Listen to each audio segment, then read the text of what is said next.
nakona sitolovelekanga leswaku ANC va endla nkhuvo wa muxaka lowu eka rivala ra mitlangu leritsongo.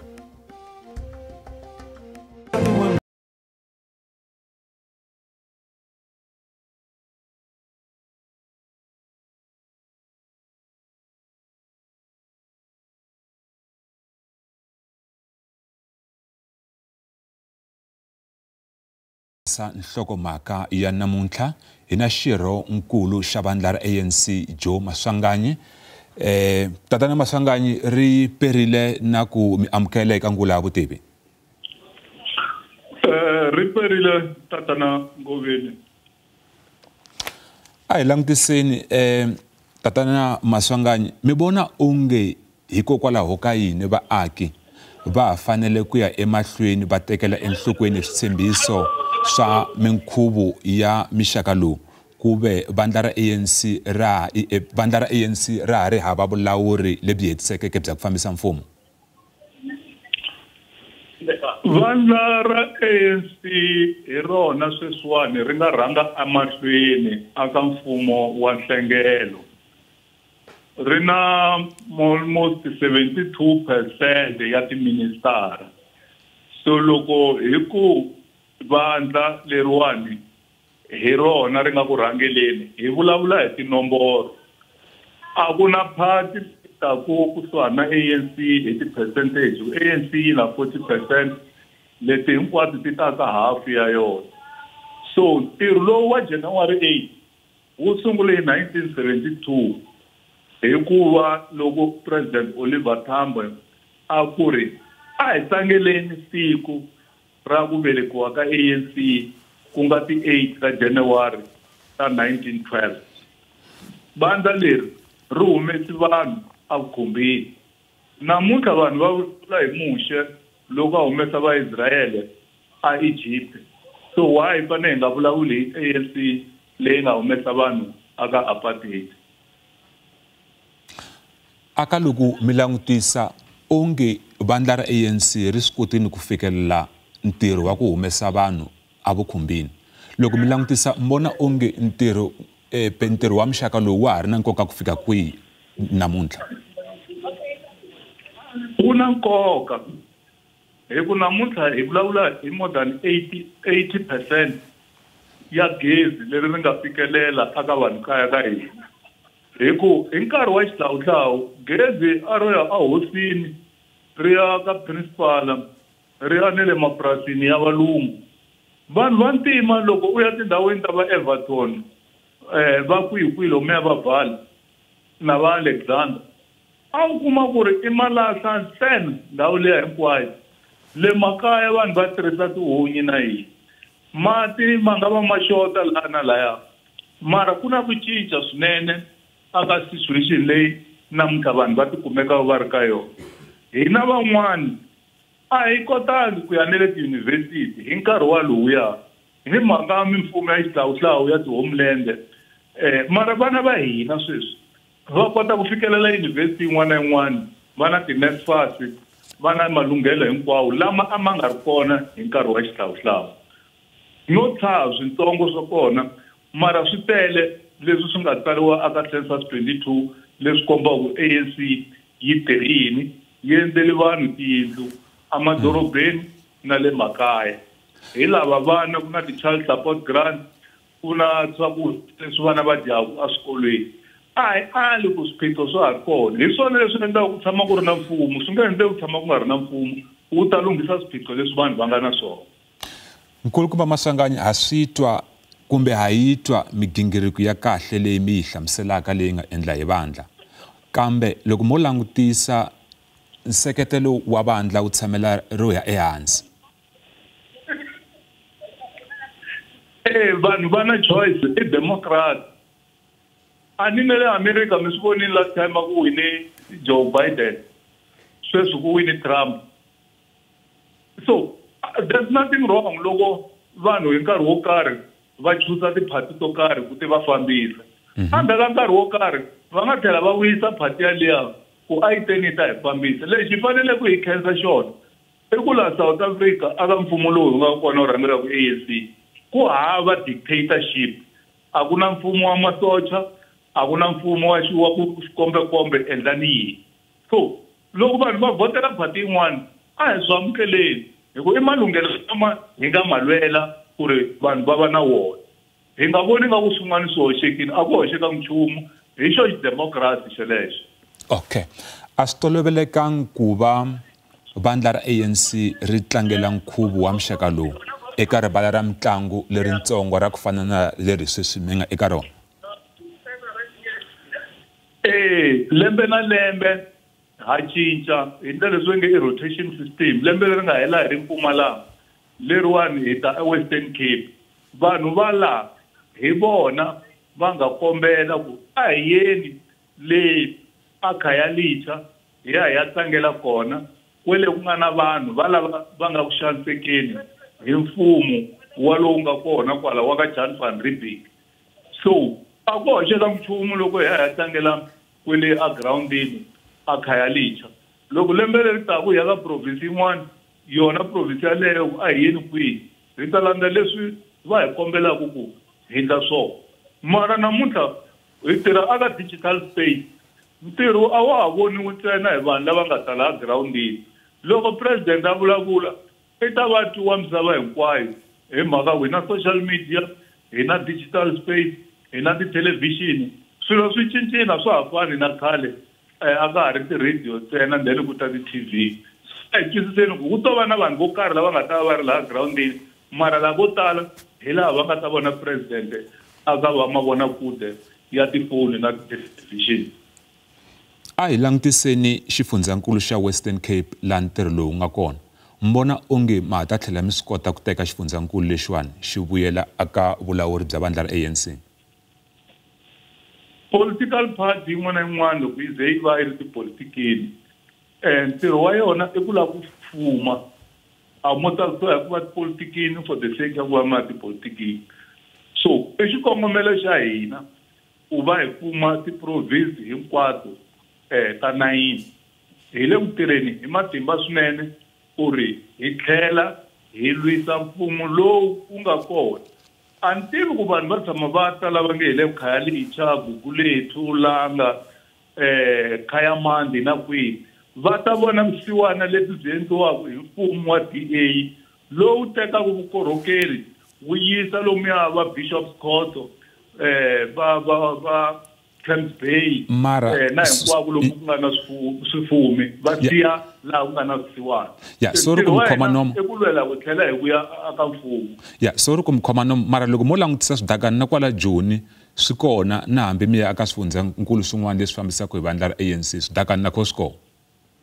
So hi nge vuli ngopfu hi ku swidakani swi le a Khayelitsha ntsena. Swa hambana Ngoveni. Laha a Western Cape ku na a deliberate policy leyi vandla ra DA ri ngo a ri makeli vanhu va ntima tiyindlu va nga ha namba va tlherisela aka mfumo wa le xikarhi budget ro mpimanyeto wa tiyindlu ta RDP. Kambe loko mi languta a Joni yi na pressure ya vanhu lava sukaka a va Limpopo va ta Joni va ta lava mintirho.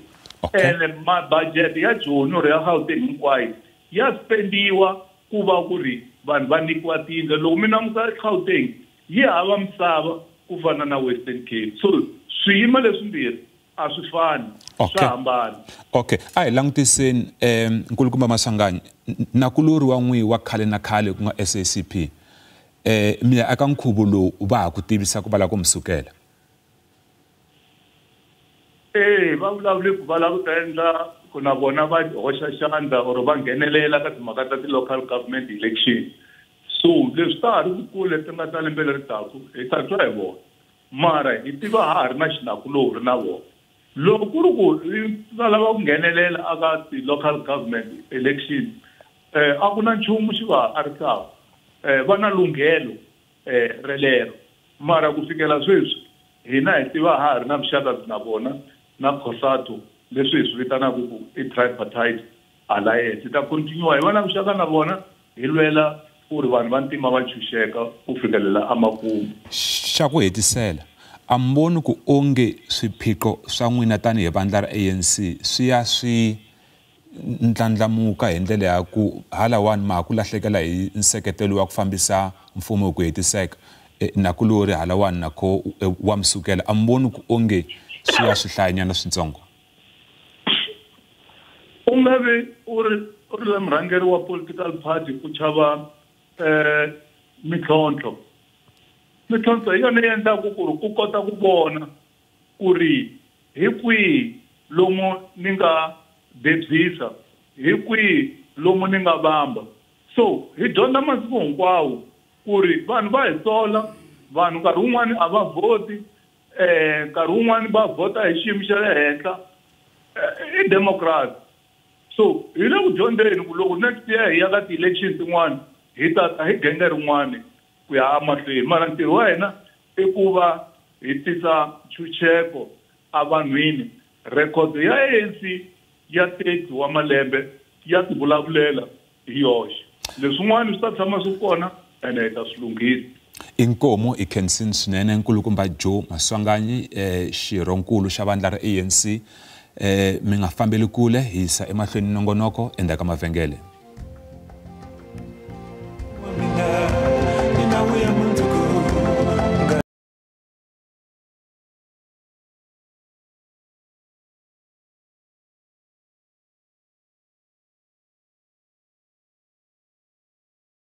nakambe eka ngula ya vutivi sweswi hisa emahlweni hi burisana ni mutivi wa politiki nkulukumba Levi Ndou Bondo riperile ni ku mi amukela eka ngula ya vutivi riperile muhashi riperile vangisele ya kaya a hi langutiseni vandla ra ANC ri ta va na nkhuvo emaheleni ya vhiki mi vona onge i yini xintshwa lexi va nga ta byela vaaki lexi vo ka va nga xi vulangiku eka malembe lama nga hundza va tshama va endla ntirho wona lowani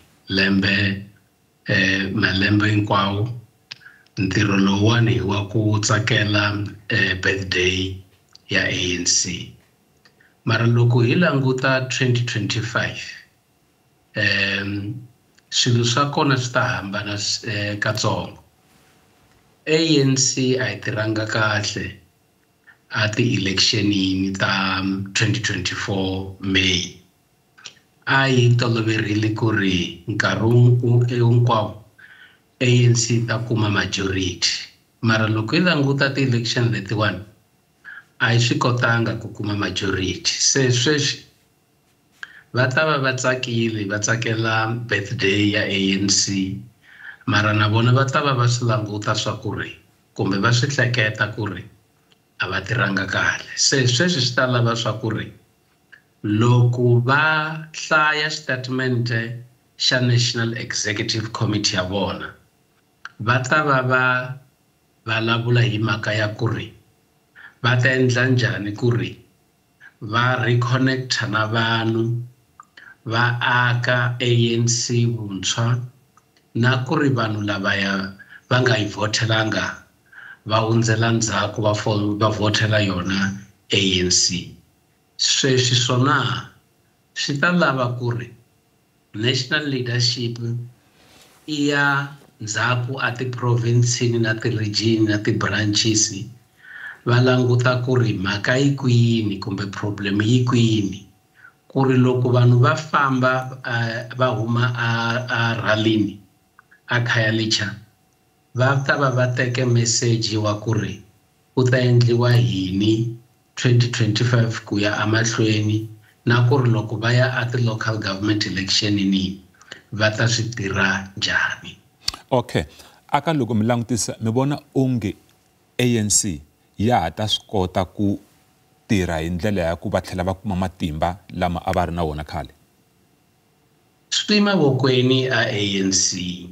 swi mavokweni a ti-branches ta ANC swi mavokweni a vanhu lava va nyikiwe ntirho hi ANC ku ri va tirhela vanhu a local government a provincial government na national government loko vanhu va vota sweswi laha Afrika-Dzonga va languta ku ri ANC yi endle yini sweswi swona swi endla ku ri vanhu va huma va ya va voter kumbe van'wanyana va tshama hansi. Hi nga rivali ku ri one of the issues endle ku ri ANC yi nga swi koti ku tirha kahle, vanhu van'wanyana a va fambanga va ya ku voteni. Sweswo swi vula ku ri kumbe vanhu van'wanyana a va tivi ku ri loko va nga voteli ANC va ta votela mani. Sweswo swi ta lava ku ri ti-branches ta ANC through leadership ya vona ya ANC i swi kota ku va encourage ku ri vanhu lava va va na ti-branches ta ku tika ku endlela ku ri va swi kota ku reconnecta na ku vulavula na vanhu. Hi komisa hi nge siya mavhengeleni, mi vona onge hikokwalaho ka yini ANC va hise nkhuvo lowu a Western Cape? Loko va vulavula vona va ku va famba na ti-province ku hambanahambana, se va swi rotate swilo leswi. Mara hi funa ku ri hi swi hleketa swa ku ri ANC a yi nga tirhi kahle a Western Cape, kumbe Western Cape hi nkarhi lowuwani would be the relevant province ku endla ku ri ANC yi swi kota ku reconnecta na vanhu va Western Cape na ku teka ti-local government to tala a Western Cape, because loko hi swi twa va vulavula Holobye Maswanganyi va ku vanhu va ntima a Western Cape ku nga ku a va kumi service leyi va yi lavaka.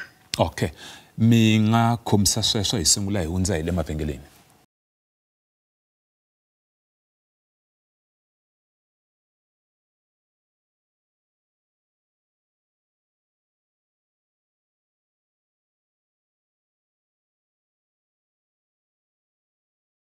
Kala nakambe eka ngula ya vutivi laha madyambu ya namuntlha hi langutisaka nkhuvo wa vandla ra ANC hi ri karhi hi burisana ni mutivi wa tipolitiki Dokodela Levi Ndou. Ndou, amukela nakambe. Ya kenza. Hi langutiseni vandla ra ANC ri le ri na xiphiqo xa ku hi hala tlhelo ri le ku lahlekeleni hi nseketelo na ku luri wa vona SACP u lava ku nghenela nhlawulo a ri yexe. Mi vona onge swi vula yini ka vandla ra ANC leswi? Swi vula swilo swo tala swinene. Xa ku sungula swi ta vula ku ri xilo lexi a yi vulavula hi xona nkarhi wo tala xa Tripartite Alliance, swi ta vula ku ri your Tripartite Alliance le it's under a very serious threat. Swi ta vula futhi ku ri ku na vanhu van'wanyani a alliance-ni va nga tsakanga loko hi languta ndlela swilo swi fambiswa yona. Hence loko hi twa va Tripartite va SACP loko va vulavula va ku hi khale va teke xiphiqo lexi xa ku ri vona va tiyimisa va contesta ti-elections independently, mara loko va xi teka sweswi hi 2025 va xi teka hi nkarhi ya timing ya koho munhu nga ku i na ti-problem. ANC has just lost its majority. Number two, leswi ku va na SACP famba, it has a serious implications on the ANC na Tripartite Alliance. Mara hi